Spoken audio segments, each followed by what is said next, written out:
Since childhood, Kunle has never once had any reasons to take pride in his nationality as a Nigerian, except for the few times the Super Eagles won a couple of trophies.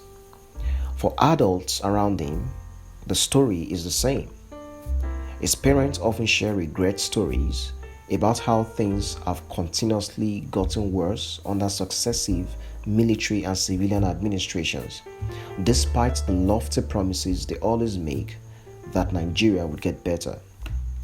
The problems that existed during his childhood have remained the same, even now that he is a young adult. He knows people in his community with shattered dreams. They have told him that going to school is a scam. It doesn't matter the grade you graduate with, the only way to make it in Nigeria is through connection, they say. He has been told beautiful tales about Europe. Just last year, his landlady's son traveled to Italy, and ever since, his landlady wouldn't stop talking about it to the envy of others. Because there are no jobs, and even the ones that exist pay slave wages, Kunle's dream is to japa out of Nigeria and make his parents proud, like his landlady's son. But if things continue this way, he doesn't know how much longer he will be able to resist the temptation of Yahoo Yahoo. Next year, Kunle turns 20. A few days to his 20th birthday, Nigerians of eligible ages will head to the polls to vote in different candidates into various elective positions at the national level and across the country. Social media is already awash with debates on who is the best candidate, deserving millions of votes from the electorate.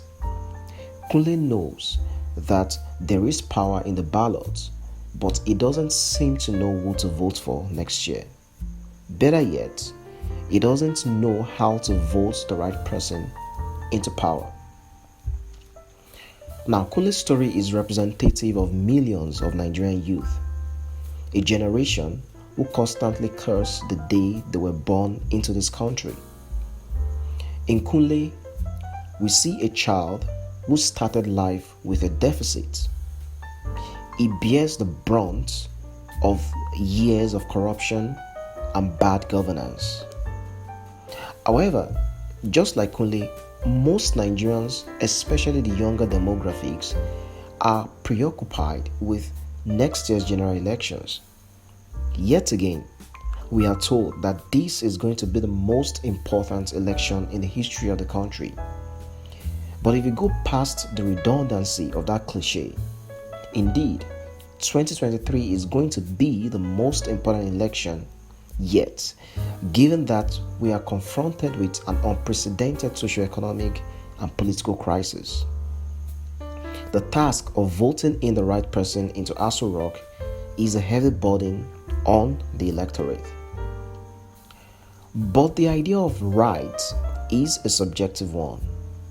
It is subjective because theoretically, elections by their nature are a contest of political ideas.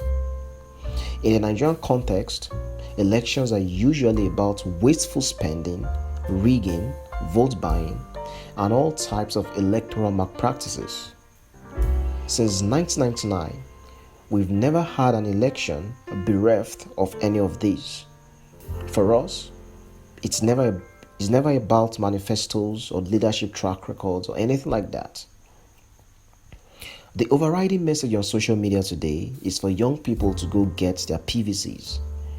If you want to change the status quo, it only makes sense then that you get your PVC, as it allows you to exercise a franchise. But the message shouldn't end there.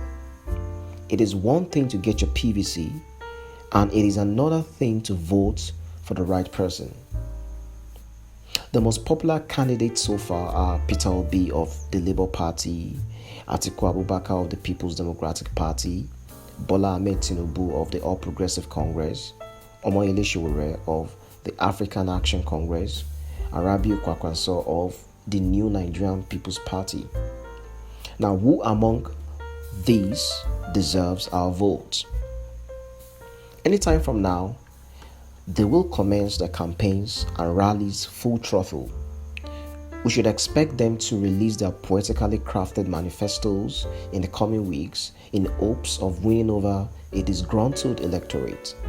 Money will be spent on posters containing bullet points and listicles of what they promise to do if elected. Primetime television and radio programs will be heavily punctuated with campaign jingles. Campaign advertorials will compete with news reports for limited pages in newspapers and periodicals. You know the usual. Amidst all the electioneering, it is important we know what makes an ideal candidate. Otherwise, we would be voting in the same set of people we have been voting in for the past 24 years. For me, it is important we do not vote based on ethno-religious sentiments. Any candidate who plays the ethnic card or has a history of bigotry certainly does not deserve our votes next year. This is very important because we are at a crossroads today. There is so much dividedness across the length and breadth of Nigeria. If anything, the person deserving our votes is one who understands the nuances of all of these agitations going on in Nigeria and has a detailed plan on how to fix this dividedness. We need someone who would never have a soft spot for criminals, even though they share the same ethnic or religious affiliation as him or her. Apart from insecurity, the division in our country is the second biggest threat to our existence. It is sad that in over 60 years, we are yet to achieve true unity. Another thing to consider before voting next year is pragmatism in terms of the manifestos of each candidate. Oftentimes, as voters, we prefer to vote candidates who make outrageous promises. The problems confronting Nigeria are admittedly humongous. To fix these problems, we do not need humongous promises. What we need are pragmatic and implementable promises. As voters, the onus is on us to vote for the candidates with the most realistic plan. Vote buying is a recurrent problem during elections in Nigeria. Every 4 years, we see our politicians suddenly realize how a vast majority of Nigerians live in poverty. But because they want our votes, they bribe us with a few thousand naira notes or bags of rice or beans. We've even seen pictures of campaign labeled loaves of bread. Now, when it comes to vote buying, there are no limits to what these desperate and power-hungry politicians can do. As we vote next year, vote buying should be an electoral pet peeve for us. Any party that approaches us with money or food items does not deserve our votes. We've gone down this road before and we know that nothing good ever comes out of it. Like Kunle, we are tired of all the failures of the Nigerian state. We want better. We deserve better. And that's not so much to ask. While it cannot be disputed that nation building is the responsibility of everyone, we cannot achieve that without good leadership. 2023 presents us with an opportunity to see if there's any saving what's left of this country. But we have to vote right. We have to vote for someone who has a realistic plan to tackle everything from insecurity to poverty to power outages. This time, it is not business as usual.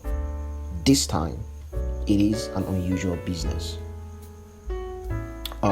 Thanks for listening to today's video. If you're yet to subscribe, kindly subscribe, like this video, and let me know what your thoughts are. Till next time, stay safe.